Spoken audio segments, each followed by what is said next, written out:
But he came to me one day on the show and he's like, look, this is what I want to do. The metaverse is kind of a special place. It got me through a rough patch in my life, and I kind of became a believer of gratitude practice. Now, if you don't know what gratitude practice is, so what he used to do is he used to go to the beach every morning, and he used to sit on the beach and he used to think about what he was grateful for. And it became this thing that he did. And like, I didn't even know about it. We had these guests on the show in our early days that we shared this with, and they actually do this as well, which kind of shocked us. But anyway, one day Corey came to me and he's like, look, I want to do this thing. Like, we've got this Minecraft server that me and my mates used to play in. I'd like to go in there and I'd like to put up gratitudes from me and from you and from our guests at every episode that we do. And I'm like, I don't know, man. Like, this, like, we're in blockchain. So we basically acquired the Uplift back and we turned it into a DAO. We're a registered Wyoming DAO. Legend is going to go do their own thing. Yoshi Drops as well. They're going to do, their thing with Legend. But now we have this UpliftWorld Metaverse, which is a DAO. If you want to see more videos and interviews like this from influential people in tech, finance, and sports, subscribe to the channel and make sure you hit the bell to be alerted. And go a step further and join the YouTube and membership area for early releases of videos like this. I'm out of here. It's your boy Crypto Blood, and welcome to another Kicking It session. Today I've got a guy. I've been on his channel, his company, his organization many times, but we're going to be talking about UpliftWorld today. Many of you probably don't know about it. So I'm going to have him go through what this metaverse is all about. It's been around for a while and they're growing and they've got some changes. They've created a DAO and they're going to be launching that token on the Ethereum network. And I want to just talk to him about, that whole situation and why they chose Ethereum. Now the metaverse is on the Wax blockchain, one of my favorites out there. So let me get Jimmy D in here to talk to us about UpliftWorld and Terra Luna as well. It's so funny because Jimmy, before we went live, or even before I jumped into the session, I'm like, I'm gonna ask him about Terra Luna and what he thinks is going on with that. And you actually have some stories for us, so go ahead and tell us, Jimmy. Well, what's your take on? Like, first of all, I'm just like, I'm really stoked to be here, man. Like, you're one of my favorite people in the space. We've hung out a lot. Yep. Just a really stand-up guy, and I always enjoy my time with you. So yeah, definitely, shout out to everyone who tunes into this channel. It's great.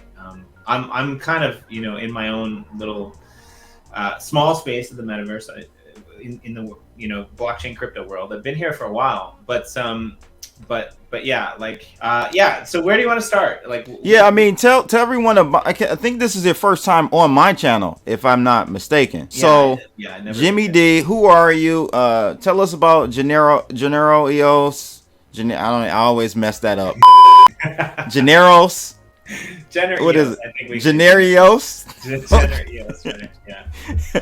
Tell us about that block producer and organization. So I'll try to give you the 20-second overview.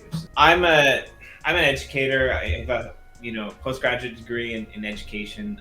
I lived in Hawaii for a while, and I got into permaculture, which is basically decentralized economies off the blockchain. And when I came back to Japan, because I lived in Japan, I started a real world business that was dealing in permaculture, food sustainability, growing your own food. And there's a lot of things that happened to me in Hawaii, that kind of shaped my future towards that, right? Like we worked at schools where kids didn't have lunch. We worked at schools where parents were working 3 jobs and they were still homeless. Beautiful place to live if you have money, not so much if you've been priced out of the market, because people who weren't born and bred there come, and so that was always in the back of my mind. And a buddy of mine, he's like, hey, do you want to go to this meetup? We're going to be talking about blockchain and crypto. And so I went to the meetup. Somebody wanted to sell me ETN. I didn't trust them. I came home. I used a centralized exchange to buy Bitcoin Cash, because I thought that was like the thing that sounded awesome before all of the stuff went down. This is a few years ago. We started hosting our meetups in the city and talking about blockchain and crypto and bringing people in. And this was around the time of the 2018 crash. And so everyone went into a bear market, everyone left. And I heard about this thing called EOS. and all these free cool airdrops that you were going to get. So, you know, against the advice of all my mates, I went and I got enough EOS to be able to, you know, become a Genesis member. And all the airdrops happened, and I learned a lot. And I started working for this social DAO platform. We'll come back to that later. But I got into the EOS ecosystem, and people started figuring out who I was because I was writing. And I started working for a variety of projects. One of the first ones that I worked for was Boyd. Yeah. Okay. I didn't know you worked. I didn't know you worked with Boyd. Yeah, so I used to be part of the Boyd DAG, and the only reason I left is just because I got too busy. Those guys are killing it, by the way. They're doing some amazing things. There's a Jimmy D avatar that's on the EOS blockchain, actually, which is quite cool. And so, yeah, I was working with them on the DAC and a few other DACs, and, you know, just doing projects that would make the world a better place, right? So one of the things that Boyd does is they pay out people Boyd tokens. They connect people's computers. They use spare GPU and CPU to be able to run complex algorithmic computations to be able to solve real world problems like cancer or corona or things like that.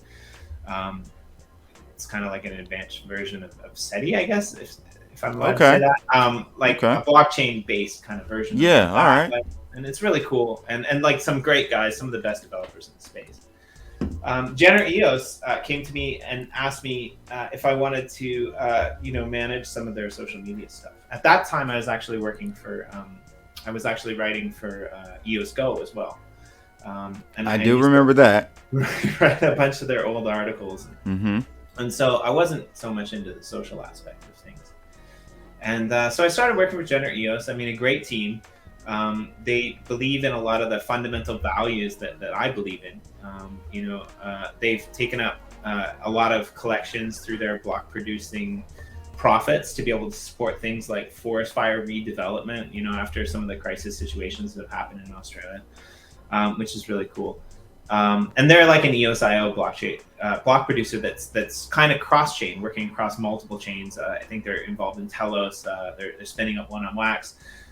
In combination with the UpliftWorld, actually. They've been around the space for a long time. And actually, they're doing some work with you guys over at...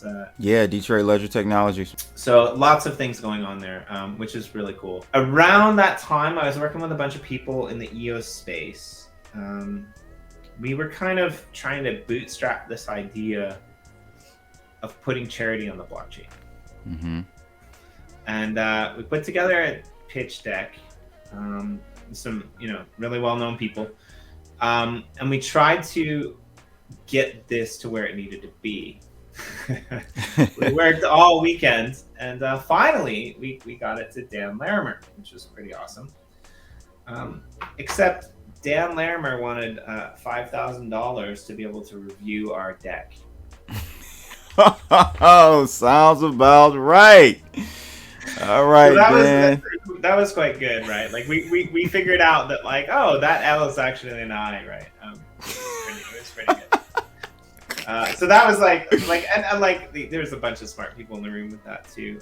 You know, developers that have gone and done, you know, some of the better EOS projects. Around about that time, one of the guys that I was working with, he put the first music video on the NFT blockchain. And I was talking about, you know, permaculture and charity, and this guy who was doing some work for Chirp and Proton, he had me on the channel to talk about what we were doing, and we hit it off. And it was my partner kind of now on our Uplifters YouTube channel, Corey Cottrell, who is also the founder of the UpliftWorld. So we spun up this show that we called EOS.io Weekly. And we would try to essentially do what Chris Barnes is doing now, but like we failed miserably at it because we're both talkers. But like we would put together a full Medium article of all the news stories that happened back in the day. Now they were a lot less then, right? Like this is probably about a year and a half ago, and we would show up, you know, once a week on Thursdays at 9 a.m. Eastern Standard Time. We would get together and we would, you know, talk through the headlines. And the bull market was kind of on its way, Corey came to me and he's like, dude, we got to do this every day. Mm-hmm. And I'm like, I don't know, man. It's like, it's kind of You're a writer, man. You're Right? a writer, and you know this whole video stuff is not up your lane initially, right? Well, and I don't have time for it. I'm doing all this other stuff, right? I was working for Boyd. I was doing their podcast at the time. And I'm like, well, why don't we just like pick up one or two episodes? And he's like, look, either we do it 5 days a week or we keep it because I don't want to do it halfway, right? Like 1 day a week is fine, 5 days a week is fine, but like let's just pick one. Like I don't want to. So I'm like, all right, let's give it a try. So we did it 5 days a week. Now, what he didn't know that I knew is that like I'm a little bit of a stickler for like I've got like OCD in a way. Like I like things to be perfect. So like of course I had to go out and brand every single show, right? Like like Monday was our BP and chill show. You know, Tuesday was Tuesday. Wednesday we did this media mogul show. You know, Thursday was our EOSIO weekly update, and Friday we had an NFT game day. Some of those still exist, although we've changed the days around to suit. But we did the show, and it was good, and we got some guests. And he had the whole reason we had met was he had done a collaboration called My Bitcoin. Sorry, I'm Not the Bubble, which was a remix of My Bitcoin Bull, which was basically the first NFT on any blockchain. And he was a musician for years. Obviously, you know, that virus, which we cannot speak of, got him, you know, kind of under house arrest in a way. And he, you know, partnered with the person that I was working with to create this second music video. And we put it on the blockchain. We raised a bunch of money for charity, you know, this, that, and the other thing. Now, around about the same time, he had this idea for a metaverse. It was based on Minecraft. So that was kind of happening in the background. But he came to me one day on the show and he's like, look, you know, this is what I want to do. The metaverse is kind of a special place. It got me through a rough patch in my life, and I kind of became a believer of gratitude practice. Now, if you don't know what gratitude practice is, yeah, explain that, because that's a core element of UpliftWorld. Yeah, just explain it to us so that they know. Yeah, as a new user who has never even heard of the UpliftWorld, kind of explain the whole gratitude thing. Yeah, so what he used to do is he used to go to the beach every morning, and he used to sit on the beach and he used to think about what he was grateful for. And you know, it became this thing that he did. And like I didn't even know about it. We had these guests on the show in our early days that we shared this with. Maybe you've heard of them, the New Kids on the Blockchain. And they actually do this as well, which kind of shocked us. But anyway, one day Corey came to me and he's like, look, I want to do this thing. Like we've got this, you know, Minecraft server that, you know, me and my mates used to play in. And I'd like to go in there and I'd like to put up gratitudes from me and from you and from our guests. At every episode that we do. And I'm like, I don't know, man. Like this, like we're in blockchain. Like this is kind of like, it's a little bit weird. Like I don't want to like go into Minecraft and do this. Like I'm not so sure about this, man. Like we're trying to build like a show here, right? He's like, look, give me a month and I'll prove to you that it has value. I think I gave him like 4 days and I'm like, I'm in, like I'm in. And part of that was like one of the first people that came on the show were NFT, you know, the NFT DeFi, you know, documentary makers, New Kids on the Blockchain. And when we got them to put their gratitudes up on this sign, they told us about how they practice gratitude every day. And it just became this thing. And like a few people like kind of wandered away, but the majority of the people embraced it. And how the world in a sense became that way was Corey and his mates were playing around with Fortnite and they were getting killed by 9-year-olds. So they thought, oh, let's try Minecraft. Because we gotta be smarter than 8-year-olds, right? So no, but they came into Minecraft and one of the guys, the first time that they were in there, he threw up a sign and he said, I'm grateful for this place. And so they just started going in there and they started, you know, on Sundays. You know, his family's all over the world. He just got family up north and east and west. And they just started meeting and doing these Zoom calls and doing this, you know, what they're grateful for and talking about their lives. It became like a small family and friends thing. This is before the metaverse was born. Now he came up with this idea, why don't we turn this into a metaverse, right? And the the whole metaverse kind of took shape, and so we bootstrapped it, you know, out of that show and with the other organization that we were working with, and we threw together 50 of the most well-known communities that we could find in, you know, EOS or in Wax, right? In EOS, right? Because that's like where we're based, right? And like at that time, it wouldn't work on Ethereum. Like everything is tracked on chain, right? Like we needed to link wallets, and basically what it is a metaverse on Minecraft where the development rights for that piece of land are tied to an NFT. Now, why do you do that? Well, I mean, it prevents things in Minecraft. You know, my vernacular is growing because I didn't really know about Minecraft until this, but it prevents things like griefing. Now, one of the early days, Corey built this like huge cathedral, and like some 9-year-old kids again came in and blew the whole thing to the ground, right? So he's like, well, what if we can lock the server, right? So if you can lock the server, you can tie it into an NFT, and that becomes a really interesting aspect. And so, you know, we have this all-star team now. He's way bigger than us, way bigger than Corey. You know, I'm the writer. You know, I do things over there. I help Corey out with the show. But like our team has done some amazing things with design. They've done some amazing things with. So they've integrated or merged a Minecraft server to the blockchain. Yeah, I guess that's a possible way to say it. I'd say it more like we have a server that we've divided into various sections, and your ability to be able to, you know, build on that plot of land is mapped directly to an NFT. So you can add other people to come in and do it, but nobody can mess up your stuff, right? And that was kind of the original idea. Now, originally it was just going to be this one giant map that was like the size of Uranus, right? Like, but the lag on it was like really, it was starting to get really bad. Like we had 50 communities in there, some of the best communities that you know. Generios. I mean, we have a plot. You know, I grew my Minecraft legs there.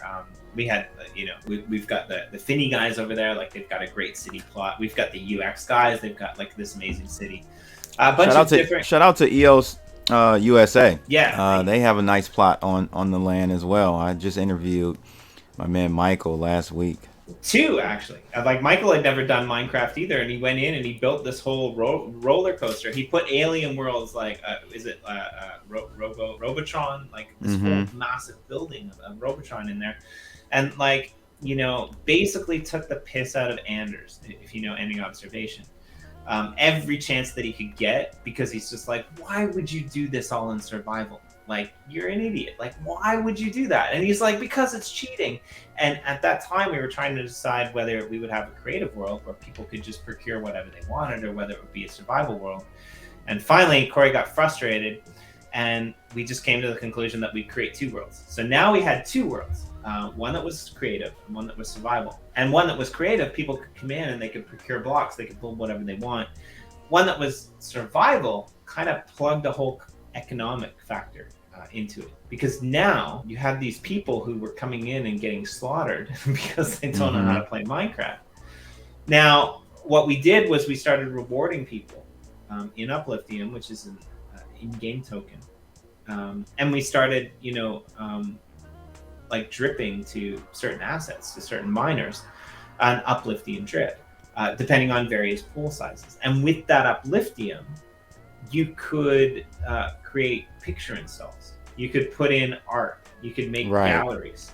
You could do all of these really amazing things. Actually, like if you can, I mean, seriously, like let's watch the trailer. Like this liftoff trailer, the event is over, but this liftoff.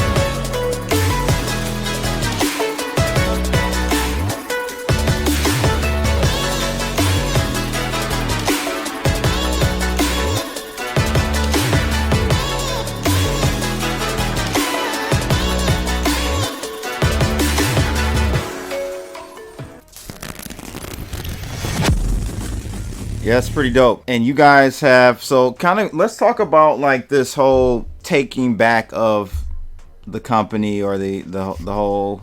I would love to get into that and the direction you guys are going. I think that's a very unique or interesting situation you guys got. We were partnered with another organization who has some other sister projects that are still friends. Shout out to Yoshi Drops, they're awesome. We were partnered with Legend.Art, and we were doing something a little bit different than that. And we decided that like we needed to kind of take a different direction, and they needed to take a different direction. And so we basically acquired the Uplift back from Legend, and we turned it into a DAO. We're a registered Wyoming DAO, and Legend is going to go do their own thing. Yoshi Drops as well. They're going to do their thing with Legend. But now we have this UpliftWorld Metaverse, which is a DAO, and we had a snapshot that was the liftoff video for kind of odds and end sale, essentially. Where we, put everything that we still had in our coffers on the market so that people could come in and build their empires. And so DAO tokens will be going out based on land in 2 different kind of tiers. The first one will be coming up shortly. The second one will be later to be announced. We're going to be using snapshot.org. Which is on Ethereum, because it's the most, and I've worked for DAX and DAOs on EOS, and I don't mind them, but this is really advanced. Like some of your top projects over there, SushiSwap or Uniswap, all of these projects are using this protocol, and we've got people who are kind of familiar with it, and they suggested that we try it. So we're going to be sending our DAO tokens out on this protocol, and there's going to be a variety of committees. I think there's a white paper with all of the committees that are going to be popping up, and the community will have votes. They'll have a say. They'll be able to make their proposals, and we're going to do a revenue share as well when we get enough runway to be able to do that. We thought, well, I mean, if we're going to be launching our DAO on Ethereum, then obviously we gotta launch a couple worlds on Ethereum. So right now we're in the process of bootstrapping 2 worlds on Ethereum to start. One of them will be creative. Again, you can go and do whatever you want. Magically procure whatever block you want. And one of them will be survival, where you're actually going to have to mine the earth or use your Upliftium in-game token to purchase blocks that other people have used. Again, it's an in-game token, right? And so this is a play to earn, or an earn while you play kind of mechanism that's built into this. And there's some amazing people doing amazing galleries, creating amazing quests, doing amazing things, having community events. It's not free, but it's essentially as free as we can make it right now. I mean, we're only on Minecraft Java. And so in order to get into the world, you need to have a Minecraft Java account, which you need to buy directly from Microsoft. We have no say in that, right? And then, you need to have a Wax blockchain account to be able to, get whitelisted onto the plots, or be able to get these free passes that we give out for certain events, or other projects, affiliated projects give out for events. But now we've enabled the ability to link a MetaMask wallet to enter the Uplift.World. Which kind of changes the game. Now, Corey and I have this show that we still do 5 days a week at 9 a.m. Eastern Standard Time, but we actually do it more. And I work for a few different organizations now, right? I help out when I can with the guys over at MetaCollect, which are across 5 different blockchains. I still work for Gener EOS. I still have contacts with a lot of other organizations that I used to help out with. And, we're really quite excited, because the amount of traction that this can create in the crypto space. There's a lot of metaverses out there, and some of them are great, don't get me wrong, but most of them are empty. When we go in there and we see events on these other metaverses, we're like, this is awesome, this is great, right? But it seems like they haven't quite taken off the way that they should. Why do you think that? I think part of it's just growing pains. Like you're building something from the ground on up, right? And so when there's an event, there's a reason for people to come, but like it's not established, right? Like we're building something on a platform that is one of the most played games in the world, right? And so like I love Ultra, don't get me wrong. But one of the things with Ultra that like I think when people get it, they will get it.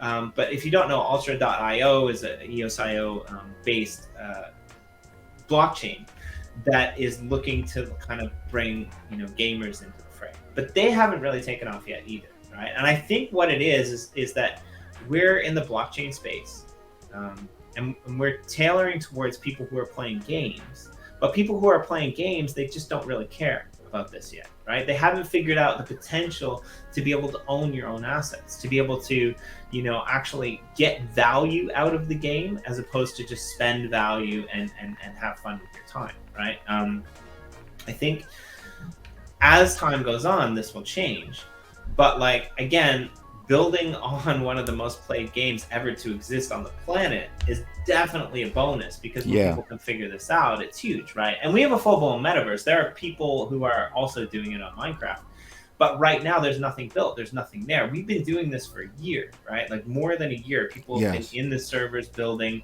there's networks, there's communities, there's all of this other stuff. I mean, we're on wax. Nobody knows about us, right? Like, I don't understand. This is what confuses me about this whole space.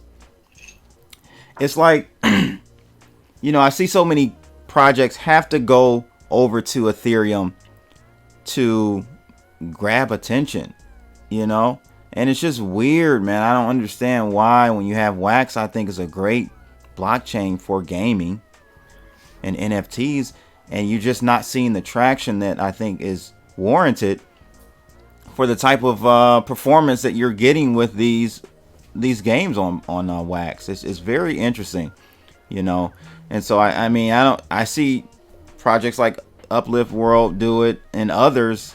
It makes sense to go over there and get that liquidity, right? You want that liquidity and the access to more money. But it's just interesting that money isn't pulling back over. It's not going the other way around. It's not the opposite way. It should be going from Ethereum to wax.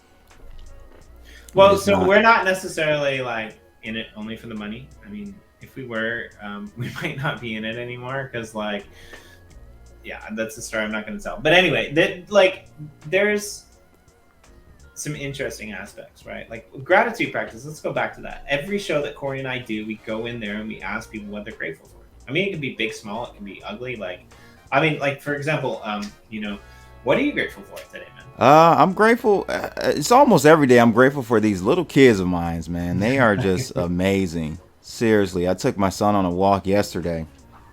And he's starting to walk now. We're walking down the street, and it's just amazing seeing life grow and mature. Yeah, that's what I'm grateful for today, man, for sure. Like, and that's interesting, because like I had a really rough day with my kids, but I'm in the same boat, exactly the same boat, right? But how often do we actually sit down and think about these things, and verbalize it to the public on top of that, right? Right. Yeah. That's true. And so I think, like, especially coming out of the last 2 years where we're kind of cut off from the world, the metaverse has kind of gained traction, right? Like it's allowed us the ability to be able to connect with people better than we could before. Now, don't get me wrong, I kind of miss real life, right? Like I live in Japan, I speak the language, but it's not my language, right? Like I'm looking forward to moving back to North America in the next few months. Plans are already in the works. And I even said to my missus, I said, I almost want to go get a job at a cafe or something, right? Like just to connect with people again. Because like the metaverse, being in here with all these amazing people all across the world, has made me realize that like we don't do this anymore. We grow up in a small town, right? Or a small area of a big city, and we connect with those people only. Now, the power of blockchain is to be able to get out of that mindset, get off of Fox or CNBC, media zones, and plug into people that, you can have a connection with. Now, sometimes this is bad, right? You might fall in with the wrong people that are promoting the wrong kind of stuff. But if you're smart about it, right? Like if you're educated enough, And I'm not saying you have a high level of education. I'm saying like you were educated properly. Like the education system did for you what it was supposed to do, give you that critical mindset, give you that ability to be able to look for what you need out of life and connect with the people that you need it. Things like this offer young people and people who might be in locations that like are beyond, major epicenters of culture, the ability to plug into that, right? And one of the things I love about Uplift is we've got a full scale galleries in there that don't even look like they're built on Minecraft, right? Like we can put image installs in from fan art galleries. We can put, like blockchain art that has QR codes, and potentially more, that connects to OpenSea or connects to Wax or connects to any of these other blockchains where people can scan a code. Now, what does that do for creatives around the world, right? Like right now, two of the things in my background which you can't really see are they're two of my favorite things. These two little statues, right? They were bought dirt cheap. At a Target, and I love them because they're African based, and I just love culture and art. And I paid almost nothing for them. And the people who made that got almost nothing because it's a multi-billion-dollar organization who are going in there, they're buying it up, they're shipping it over, and the people who are making it get nothing, right? And so the power of blockchain to me, right? The power of NFTs to me is the ability for anyone to be able to do it. And in most, second or third world countries, they're better at using cell phones than we are, right? Like that is their livelihood. That is their lifestyle, right? And they can do that, and they can create that, and they can get the eyes of the West, right? And these Western people can see that art for the first time as influences, right? And we can do that by displaying it in a place like the UpliftWorld, which is a full-blown metaverse, right? And other metaverses can do it too. But like we can do it with an aspect of play, with an aspect of building, where people can use tone into those creative vibes that they have, as opposed to just like a plug and play model, right? Like Tetris is great, but it's only 8 blocks, right? Like Mario, the 3D version, where you can actually determine your whereabouts instead of never being able to go back, right? Like there's a difference, right? And I think this is where the power of this comes, is when you put all of that creative energy in a place that people are used to being creative, because that's what Minecraft is, right? You go online and look up tutorials. You can build anything in there, right? Things get really interesting. Yeah. So with the DAO token and everything, how can people participate? How can they get involved if they want to be a part of this historic transition for Uplift? Tell us a little bit more details on that, Jimmy. Yeah. So the first token snapshot was already taken. We publicized as much as we could. It's a small organization. Those DAO tokens will be going out, kind of soon. There'll be another snapshot, I would imagine, after an Ethereum sale. This isn't 100% solidified yet, but there'll be another snapshot. And, the second tier of tokens will go out. People who were in the Uplift world, they can burn Upliftion. They can use some of our services to put up picture installs and things like that. And they're also included in these snapshots, right? And once the DAO token is released, obviously it will be on the market. I think that members of the team we're actually going to commit to locking up a portion of our, not all of us, but whoever wants to, and especially the founder, is going to commit to locking up a portion of ours on the blockchain that can't be released over a certain date, just to show our goodwill and faith, and people will be able to have these DAO tokens. And if you have one DAO token, you have a voice, right? You can propose anything you want if you have one DAO token. Right now, you're going to have to get support from other people to be able to have your DAO, to be able to have your proposals met. But it's going to be basically organized throughout committees. Right now, there's a core group of about 10 people who've been, bootstrapping this all. And obviously, we don't have time to do a lot of this stuff. So we're going to have committees that are running events. We're going to have committees that are watching to make sure that people aren't gamifying the system. Just by being in world and playing, I mean, you're getting rewarded. We have seasons. Seasons are 6 weeks long, I believe, and every week you're being rewarded in various tokens of partner projects or in our Upliftium tokens and a little bit of Wax as well, just for your gameplay activities. It's different every season. We tweak it a little bit so people can't just get in and ride the rails up and down and gamify the system. We want to create an atmosphere and an ecosystem where real people that are engaging with real events within the metaverse are being rewarded, right? That's what we're after. So yeah, I mean, we've recently released, if you want to check it out, we've recently released passes over on the Wax blockchain under our UpliftWorld account, where like even anyone can essentially buy those and give them out to their communities if they want.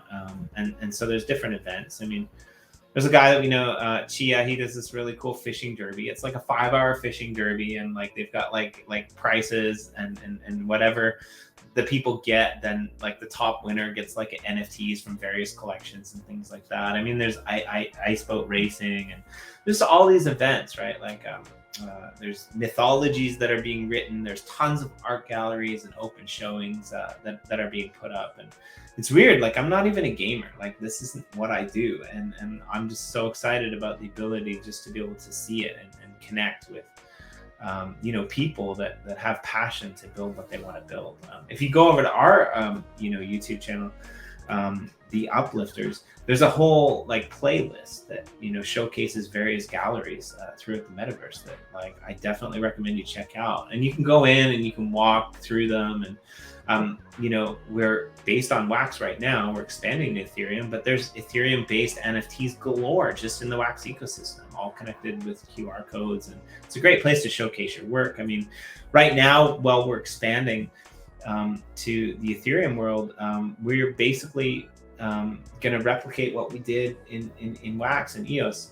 We are going to essentially give away 50 embassy or art plots on these worlds. They're a little bit smaller worlds, for people to come in and build a place to display what they're doing, right? I think actually you guys might have one on sure gratitude. We haven't done anything with it. We haven't done anything yet, but like that, right? Like, but it's a good place to just be able to go and hold events. So one of the things that we recently started doing is we do a happy hour on every Friday evening, where people go to a set build or a set location within the Uplift, and then we spin up a Twitter Spaces, and people can interact and ask questions and talk about it. And I mean, I can see this becoming more and more and more of a trend actually all the time.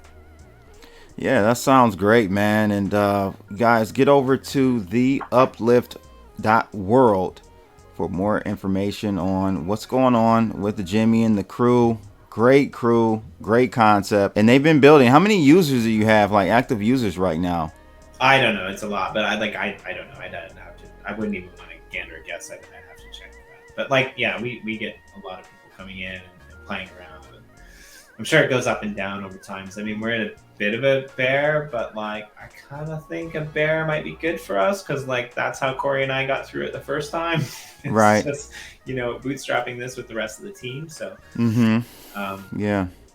Yeah, so I'll leave a link in the description of this video. I'm going to have Jimmy come back on because I want to talk to him about Terra Luna and that whole scandal situation and his theories about it. I may have you come on like later this week if you have any time. Yeah, we'll do it live. We'll do that one live. Let's definitely dive into it, because like I'll leave you with this teaser, right? This is my second Terra horror story. Wow. The first one goes back to one of the first projects I worked with in the space. And then I left, and then I transferred my tokens over to the Terra blockchain because that's where they moved to. And they wanted me to give them back and trust that I would get paid out in the next few years. And I said no, and sent them a third of what that was worth, and they blacklisted my account, which means that my tokens are locked in my account and can't be moved. Very interesting concept when you dive into blockchain technology. Can we say centralized, maybe? Yeah, and they're a DeFi DEX.